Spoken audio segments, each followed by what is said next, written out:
Hello friend, welcome to Marine Engineering Hub. This is your narrator Ravi Gupta. Today we want to talk about pressure jet oil burner. So in today's topic I will tell you what are the construction, how it is constructed and what is the operation of a pressure jet oil burner. And after that I will talk about the turn down ratio of the pressure jet oil burner. And we will see the different aspects through which this burner are created and different action are carried out. So before beginning the video, I want to tell you that I have made a video regarding the combustion of the fuel oil in boiler. Please do watch that video. You will learn about the primary flame and secondary flame and suspended flame and the stages of boiler firing. So if you want to know about that, you can click on the I button. Now let's begin the video of today's topic, pressure jet oil burner. So, as you can see in this diagram, this is the pressure jet oil burner. Basically, let's see the construction. The pressure jet oil burner consists of the steel tube or a barrel which are attached to the swivel plate and orifice and are held by a cap nut. So, very simple design.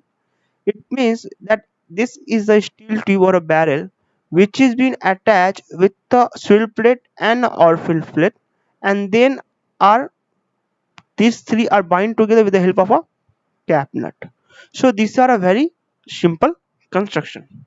Now the complete unit is clamped into a burner carrier attached to the boiler casing. Okay, so this whole thing is being attached to the boiler casing. Okay, and to prevent the falling of the burner, a locking screw is provided, which will lock the burner once placed correctly. This is the oil supply where the oil will come and will enter the steel tube barrel, and this is swivel plate, outface plate, and this is a cap nut, and the oil will be expelled out from this part. Okay.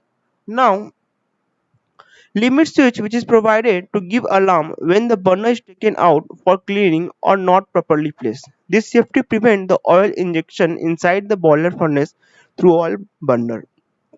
So what happened basically here, a limit switch is provided which will be activated and which is a safety measure which is been implemented so that to prevent the oil injection inside the furnace if the burner is not properly placed or if it is taken out for cleaning purpose. For that reason limit switch is provided. Now let's see the operation of the pressure jet oil burner. The oil is supplied at a pressure around 8 to 10 bar. As the oil passes through the jet burner, it performs two main functions. So the oil pressure is around 8 to 10 bar for the pressure jet oil burner, and the oil jet burner has two things. One is the swivel plate and second is the orifice plate. So these two things perform two action. One is the swirling and second is the atomization. So what do you mean by swirling? As the oil passes through the swivel plate, it impart rotational energy which help in the penetration and mixing. So basically what is happening, as you can see in this diagram, this is a tip of the boiler. Now this is the cap nut. Okay, this is the boiler tube, steel tube, and this is the swivel plate and this is the orifice. Now this swivel plate is provided so that it can impart the rotational motion to the incoming pressurized oil. So as the oil is coming from here and it is passing through this cut, it is imparting a rotational and a swirling energy while it's passing through this constricted path.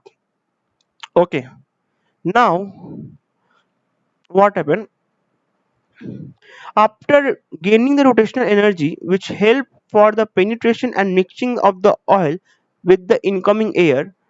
After gaining the rotational energy, the oil is passes through the orifice plate. When the oil leaves the orifice plate, it changes into the fine droplet called atomization for readily combustion. So what is happening? After the rotational energy gain, the oil is forced to pass this Orphic plate. As it passes through the Orphic plate, it changes into a fine droplet form of oil. Now, this fine droplet form of oil has two things. One is the increased surface area of the oil, and second is the rotational energy. So these together form a hollow rotating cone of the oil droplet. This hollow rotating cone of oil droplet, when mixed with the incoming air, will provide a readily combustion particle. Combustion will take place. So this will place an orifice plate is creating a hollow rotating cone, which is very good for the combustion purpose. Okay, now let's see what do you mean by how the control over the throughput, means control over the mass flow rate, is achieved in pressure jet oil burner.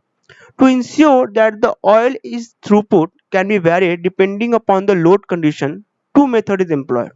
The mass flow rate can be varied by two methods. First is by varying the throughput by varying the supply oil pressure. So if we vary the oil supply pressure depending upon the requirement, then we can vary the throughput very easily. Okay, means if we want to vary the amount of oil, then we can vary the amount of pressure. In that case, it will vary the amount of oil. Second is the by varying the throughput by changing the orifice split. This generally take place, means we usually change the orifice split one when we want to burn different grade of oil. Means basically if we want to increase more surface area, then we will have a fine orifice plate. If you want to have a large droplet area, then we will have a large orifice plate. Now basically orifice plate construction is being guided by the quality of the oil and the rate of steam generation requirement. So for that reason, this arrangement is not feasible, means every time we are not going to change it, we are going to change it depending upon the scenario, but the variable oil pressure can be carried out and it's feasible compared to the orifice plate. So now what do you mean by turn down ratio? This question is mainly asked in exam, that what is turn down ratio. So basically turn down ratio is the ratio of maximum to the minimum oil throughput, means maximum oil flow rate to the minimum oil flow rate to the burner. This ratio which we will take is ultimately called turn down ratio of the burner, or we can say square root of the maximum pressure supplied to the burner by minimum pressure supplied to the burner. That ratio is also called turn down ratio. So turn down ratio can be defined in two forms: maximum to minimum flow rate, or square root of the maximum or minimum pressure. So maximum supply pressure which can be achieved in a pressure jet burner is 7,000 kilonewton per meter square, and minimum supply pressure which can be achieved in a pressure jet burner is 700 km per meter square. So ultimately it will be square root over 10, which will come around 3.16. So therefore the turn down ratio of the pressure jet burner is limited to the 3.5. Okay. Now one thing I want to tell you more. This is the atomizing nozzle, basically which you are seeing here. This thing, whenever we are overhauling it, at that time we will take out this filter and we will clean it, and after that inside this nozzle we will remove this nut. Then we will find this swirl plate and this orifice plate.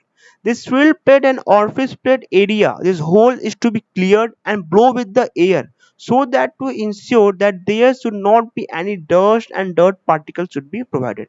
This fine filter though carry out these purposes, that it remove any incoming dust, but still some may get stick because of the backfire or because of the too close combustion. Some particle may come back or burn inside the nozzle. For that reason we need to clean it time to time, and for that reason we need to take care of that. So I hope you understand how a pressure jet oil burner works. If you have any doubt, please do comment below. I will reply back.